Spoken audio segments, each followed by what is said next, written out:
Summer heat in South Texas is no joke, so we are always on the lookout for a cool place to spend summer vacation. Our choice for this trip a couple of years ago was Michigan, where, until this unusually hot summer of 2026, mornings greet you with temps in the mid-60s, and the heat of the day clocks in at the upper 70s. That's my kind of summer. So, pack your bags and plan a trip to Michigan. If you see the benefits of this video as you plan and make decisions about your own trip, please subscribe, press the like button, and give it a thumbs up. Stay tuned until the end and weigh in on the survey. Now come explore with me. I do believe it's time for another adventure. Our early evening arrival in Grand Rapids, Michigan, was followed by a short drive to Holland, Michigan. Holland is a beautiful town, less than an hour west of the airport, with deep-rooted Dutch heritage and stunning beaches along Lake Michigan. Even our hotel had obvious Dutch influences. If you can make a spring trip, you can take in the Tulip Time Festival. Windmill Island Gardens is a lovely place to stroll and view the only authentic Dutch windmill operating in the United States. It has been a long travel day for us, so exploring will have to wait until tomorrow. It's time to check into our Holiday Inn for the night. See you in the morning. The plan for today is to follow the Lake Michigan shore from Holland to Petoskey. There is a shorter, more direct route using the interstate, but what's the fun in that?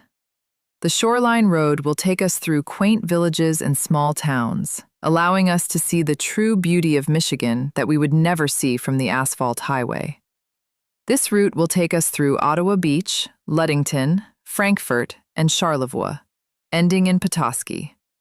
We want to cover a lot of ground today, so we are up and out of the hotel early.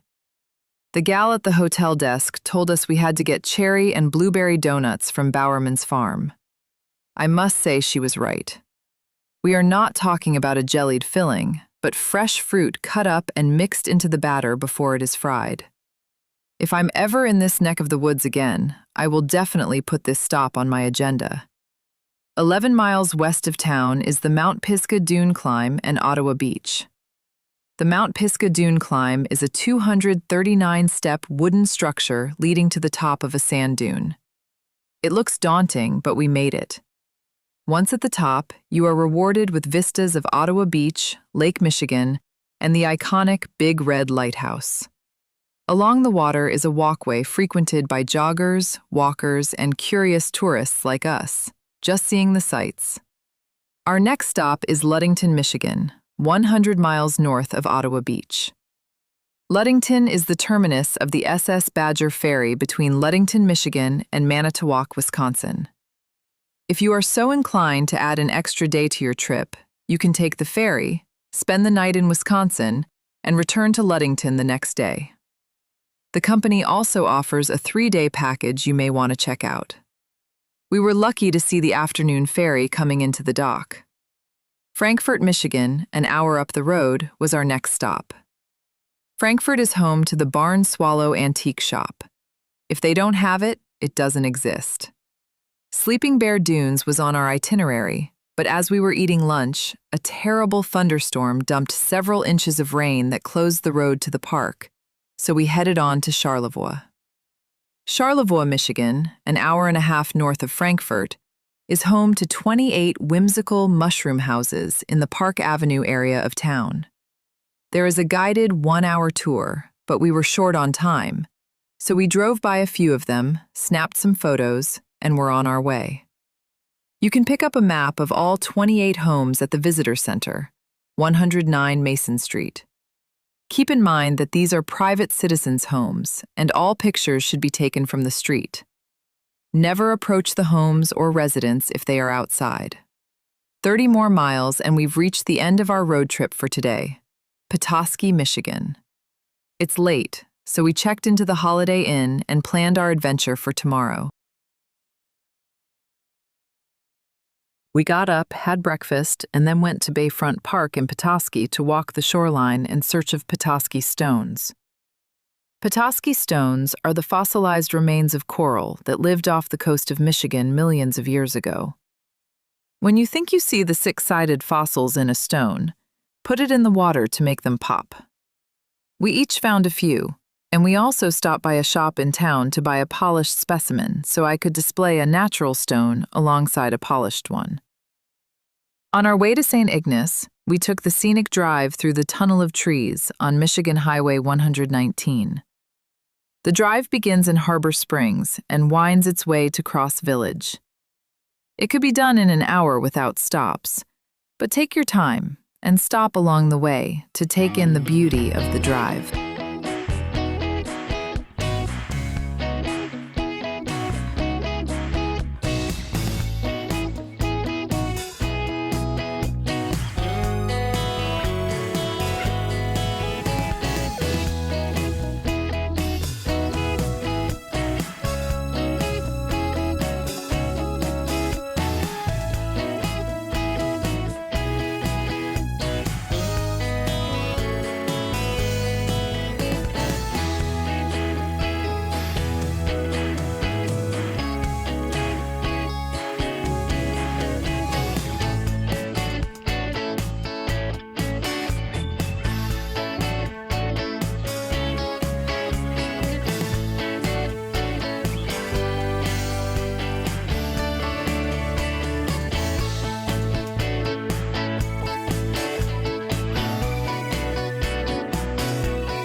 We have reached Cross Village, and it's time for lunch.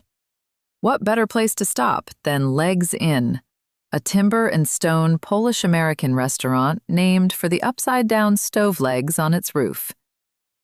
After lunch, it's on to St. Ignace, 1 hour down the road, our stop for tonight. Getting to St. Ignace requires crossing the Mackinac Bridge, a suspension bridge connecting Lower Michigan to the Upper Peninsula. Activities in the Upper Peninsula, or UP as locals call it, include Pictured Rocks, Tahquamenon Falls, and the Shipwreck Museum. Pictured Rocks is an area of colored sandstone rock formations on the southern shore of Lake Superior. It is possible to drive to Pictured Rocks, but the best views of the waterfalls and gorgeous cliffs are from the water on the National Park Service cruise.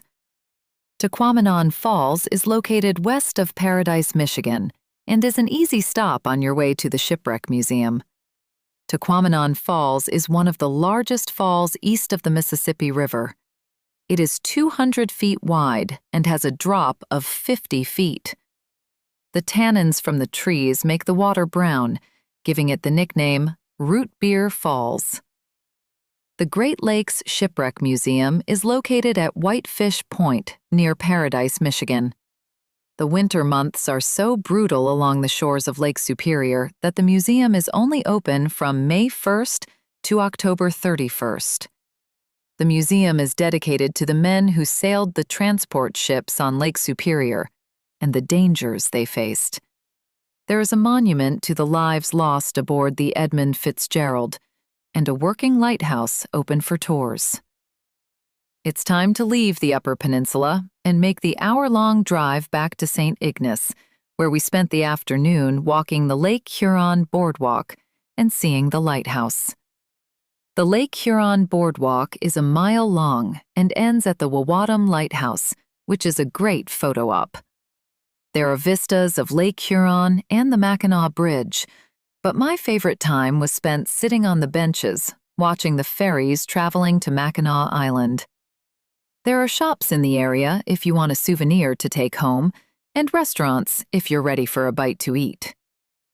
It's back to the Holiday Inn Lakeshore to settle in for our 4-night stay in St. Ignace.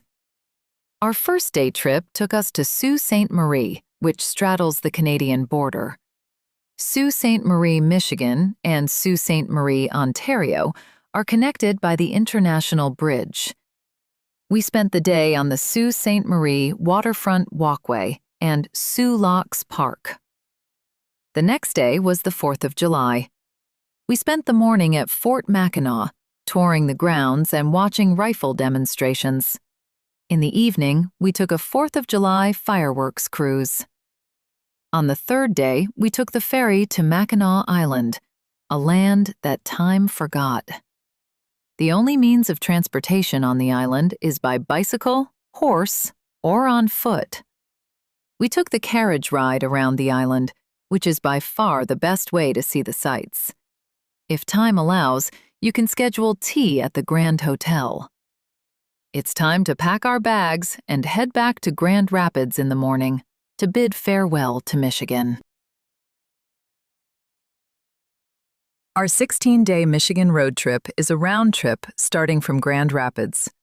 We believe that since we paid for flights to get here, we should make the most of the opportunity and see everything, because we might not return soon. As teachers, we have 2 full months available for travel, but I understand that many of you have jobs, responsibilities, and life events that limit your ability to take long vacations. If that's your situation, you could split this extensive road trip into 3 separate week-long trips. Let me know in the comments, how long is your typical vacation? A. Less than a week. B. 1 week. C. 2 weeks. Or D. More than 2 weeks.